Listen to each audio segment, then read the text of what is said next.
I think I'm going to lead with our chin that we've been very clear in recent times about the heightened density guidelines that the Minister has brought into legislation and honouring the content of those heightened density guidelines. And we're having certainly challenges in terms of the interpretation of that by local council and also... Sorry. No, I'm going to get you to really get into this properly, because I think that you're very diplomatic and I think you're using very diplomatic language. Yeah. But let's call it like it is. New guidelines were introduced. Dublin City Council, particularly in some of the key strategic development zones, and the interpretation of local planners seems at odds with that. Yeah. So let's... Yeah, we've been very vocal about it. Yeah, but let's be specific. So is there a particular development we can talk about? Well, let's talk about the SDZ in North Lots, for example. That the Minister himself, a number of years ago, in a hotel in front of a public audience, said, look out to the Skyline, and that's about missed ambition.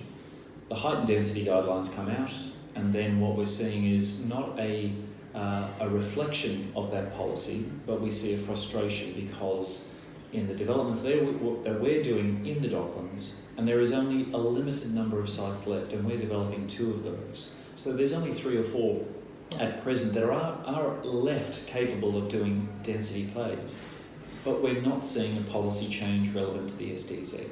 And that is extremely difficult because we are out in the marketplace attempting to get funding for particular developments.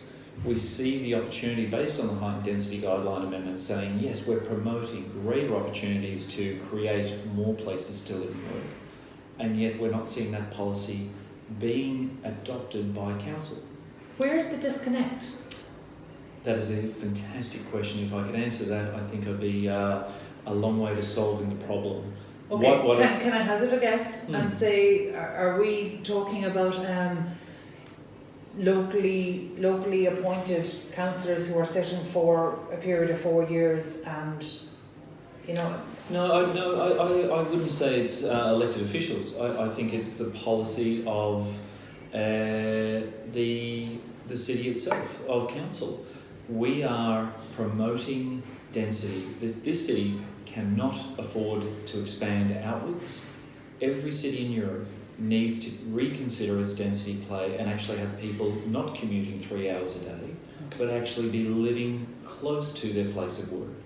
And which, by the way, is an agenda that Dublin City Council has put forward. Oh, yeah, it's also in the framework of this government. Yeah. This government in the national planning framework. It is clear that it is policy, but it is not being played out. Now we're in 2020, and this legislation was passed in 2018. Where is the disconnect? We are looking for greater height. Yes, we're a commercial developer, but we are talking about the ability for more people to live in the city centre, not for the city to expand and have greater commuting time. The infrastructure we're talking about is already in place with Lewis and the Docklands in North Lots. And yet as one of only 3 or 4 remaining sites, we can't go back into council and seek a fundamental shift that honours the heightened density guideline principles and seek greater density. We're being frustrated by that, as I think a lot of developers are. And that is constraining on the economy of Dublin. Dublin is no longer competing with London or Paris. We're not in the game. We are competing with secondary cities, and those cities all have designated development areas that promote density. They've copped on that they need to create greater opportunities of density, and that is more people living in a more concentrated environment. People are comfortable living in apartments. Not everybody wants 2.5 kids, 2 cars in the front and a backyard at the back.